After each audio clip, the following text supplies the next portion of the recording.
crammed back there. All right, you guys, well, I gotta tell you, I, just found out that I'm a slut. Yeah, it just happened. It just happened, on my way over here, okay? It was this, random guy on the street that told me, but I did hear him call two other girls sluts before I walked by, so, I don't know, I figure he's the expert, right? It's kind of confusing and frustrating because, earlier this week I was walking to work and this other guy told me that I was being a tease. And I was pretty skeptical when I heard that one. I was that can't be right. And all week long I walk around I have got to get a second opinion. But now that I have one, I'm more confused than ever. Am I a slut? Am I a tease? I don't know, there's benefits to both, right? I just feel I need to talk to someone a specialist, a sex therapist or something, someone that I can be real comfortable just asking am I fucking people too little or too much on my way to and from work? And I don't know. I have to know how I'm supposed to hold my legs when I go out, The problem I have with people calling me a slut is not that they're wrong about me, but it's that they say it it's a bad thing. All of a sudden I should be ashamed for having sex, for liking sex? You should feel bad about that? No, I encourage it. Keep it coming. Keep it coming. All right. No, but I should feel bad for having sex. I'm the only one out there doing it. It's just me. I'm just the Lone Ranger of fucking right now. Because if that's how it's going to be, if it's just me, then I'm going to take all the credit. All right? That's right. Me, sex, I started it, so you're welcome. It's mine. It's all mine. Let's check in with my invention, shall we? My discovery, mine alone, of genital touching for pleasure. Let's see, because it really influenced a lot of critically acclaimed stuff, stuff that we love. Madonna, there'd be no Madonna without me, okay? Showgirls, I bet you guys love Showgirls, right? Or David Cronenberg's Crash. Sex and car crashes, but not without me. Dan Savage would be out of a job, that's for sure. You'd never see Mad Men, and you'd totally miss out on 99% of HBO. Okay? And you love HBO, right? Yeah, I was gonna say, don't get apathetic with me, because I know if you're a living, breathing thing, you've had some kind of transcendent, hyperbolic experience with HBO, right? You just love it so much. And when the sex invariably unfolds, are you ew, gross, can't look, right? That's not, are you doing that as you're watching HBO? You're not, right? You like it. You like that sex, right? So I'm not the only one who enjoys a good fucking, then? Is that right? Is that right? Okay, it's not just me, you like sex too. Do you like sex, reporter? Yeah? You couldn't even wait your turn, you like it so much. Are you guys in the back having sex at some point and enjoying it? Consensual sex up here? Yes. Okay, all right. So who's the slut now? How do we know? Right? There's no good scientific method to figuring it out, which is bullshit because, we do have a process for knowing how many licks it takes to get to the center of a Tootsie Pop, right? Right? 3. We know that, all right? But we don't know how many fucks it takes to get to a slut. All right? We don't even have a cutesy way to say that number, okay? If you could be 23, maybe people would be better with it, right? And this is a problem, because without a reliable barometer, then we're just going to keep saying things well, her dress is too tight, too short, she must be a slut, right? And we're just going to have to keep listening to empirical evidence from people who don't know what empirical evidence means, right? So I've got some good news for you, all right? Because I have developed a solution. I have with me right now a foolproof, fact-based method for determining slutitude. I have it. That's right, me, the inventor of sex. I've also come up with this. I do a lot with my free time. Okay, so it goes like this. Do you guys want to help me test it up? You want to be my sexy guinea pigs? Okay, great. So I call this approach the never have I ever technique. All right? It goes like this. I need to see everybody's hand, one hand in the air. Everybody, let me see those fine, fondling fingers. Okay? It goes like this. I'm going to say something I haven't done. And if you guys have done it, a finger has to come down. So I'm like, I've never breathed air. And you're like, oh, yeah, I have. So, okay? I'm going to play along just for fun. And when I say sex, I mean any kind of sex, vaginal, anal, oral, scissoring, like whatever sex means to you. Whatever it means to you, that's what it means to me, okay? Okay, so, never have I ever had sex for pleasure. Okay, starting off real good. Okay, you know what, this is over, we're gonna prove who's a slut in this room, so. Alright, never have I ever had sex before marriage. That's bad. All of us can get married here, right? That's the thing. Okay. Never have I ever had sex with more than one person in an evening or a lifetime. Never have I ever had sex while drunk and or stoned. Right? Which is more legal here than marriage, so.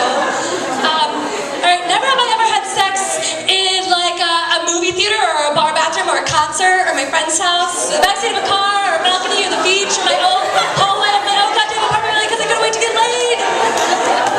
Never have I ever done that. Alright, let's see, where are we? Let me see where people are. Oh, not too many fingers out there in the audience. Oh, a lot of this over here, just like a group of sluts. Start pantomiming fisting. But I'm trying to conduct an experiment. Alright, okay guys, so you can see it's pretty easy to be a trollop these days, right? And I think that right now we have just scientifically proven that you can't shame anyone for liking sex because those of us who like breathing also like sex. Alright? So don't shame those people about that. We shouldn't be shaming anybody, right? Because that's mean. We're a group of nice people here. But if you have to shame someone, if you just have to like get it out, then I think that we probably should start shaming the barbarians who just call anything in a woman's crotchal region her vagina. Right? Because there's like 17 things down there, only one of them is a vagina. And like, some women don't even have vaginas, so chew on that. Something to think about. So, I think that there's a lot of vagina confusion, right? That's because from like a young age, we've had like this lifelong tutorial on penises, right? We don't know dick about pussy, though, right?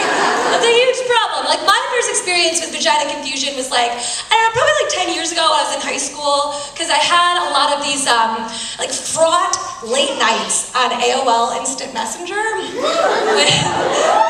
You guys remember? Yeah, you were there too. Yeah, so I was like with my high school boyfriend, and we were like discussing the merits of losing our virginity to each other. He was pro, I was against. And, and I told him like, I'm just not ready, I don't know. And he was, with all the compassion and diplomacy of a teenage boy, he said, well, I don't want to have sex with you anyways because your vagina is like a floppy bologna sandwich. Yeah, I know, right? Slow clap for that guy. Bravo! Bravo! Yes, now that you have proven you know exactly what a vagina looks like, hop in. Like, be my guest, right? Chow down on my bologna sandwich. Have at it. Like, seriously, there are a lot of things that are insulting about the phrase floppy bologna sandwich, right? Just as like a sayer of words and someone who has a vagina, I have to say that I'm the most offended by what an inaccurate simile it is. Right? Because like the vagina is like not shaped like a traditional sandwich, right? Because it's like tube-like in structure. So if anything, it's more like a hoagie, right? A grinder, right? Not a regular sandwich, not bologna. If anything, it's like sandwich fixins, like on a lady. It's more like the vulva labia encounter on the front here. I'm making it look aquatic, but this area right here, right? This is called the vulva, not the vagina. People get that confused all the time. I'm sick of it. All right. So to help us out with further vagina confusion, I've also come up with a mnemonic device. Okay? Yes, I know. I came up with sex, I came up with a scientific experiment, and now I'm on my device. Who says women can't have it all, right? We're doing it right now, today, wearing many hats. So here's how you remember from now on, okay? And you're gonna tell everybody we're never gonna fuck this up again. So vulva has a U in it, right? U stands for under. Your vulva is under your vagina.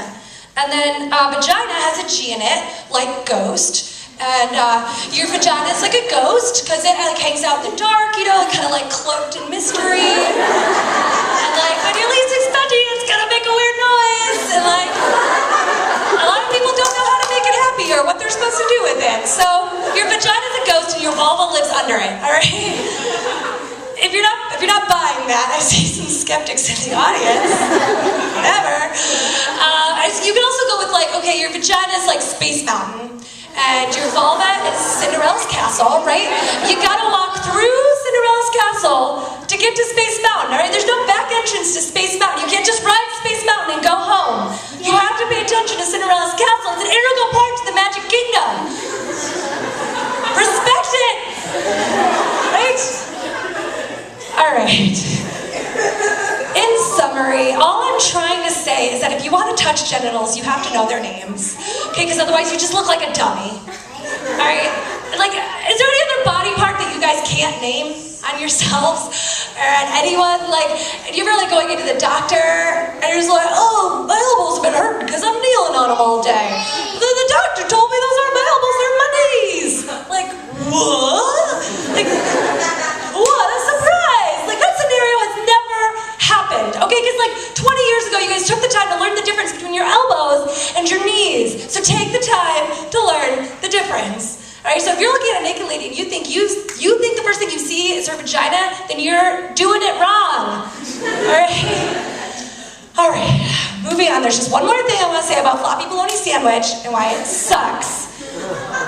And that's because it implies this like age-old myth that like because like I was having so much sex and I had this loose, slutty, sloppy sandwich-like vagina, right? Like that's what he's trying to say. But you know, I was a virgin at the time. However, even if I had just been like fucking my way through the 11th grade, it still wouldn't have been a floppy bologna sandwich. And that is another piece of science. This case of the vagina is not like gag. Alright? Nickelodeon has not trademarked it. It doesn't get all loose and stretched out the more that it's manhandled, okay? The more that it's person handled. It's a muscle, okay? It's a fucking muscle. It's a fucking muscle, alright? And what do we know about muscles? You guys tell me anything you know about muscles? The more you use it, the stronger it gets. Yes, the more you use it. The more you work it out, the more resistance you give it, the stronger it is. Alright, so well-exercised pussy is tight like a drum, alright? Bounce a quarter off it.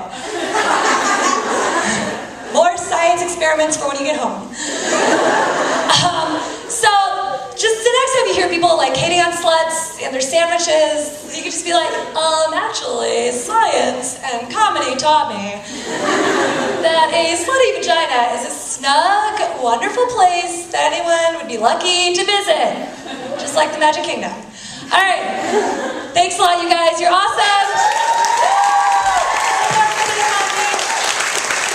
I'm doing a slutty shout out to my mom who turned 61 this weekend and has always been supportive of me even when I'm talking about my vagina on stage. So thanks, Mom!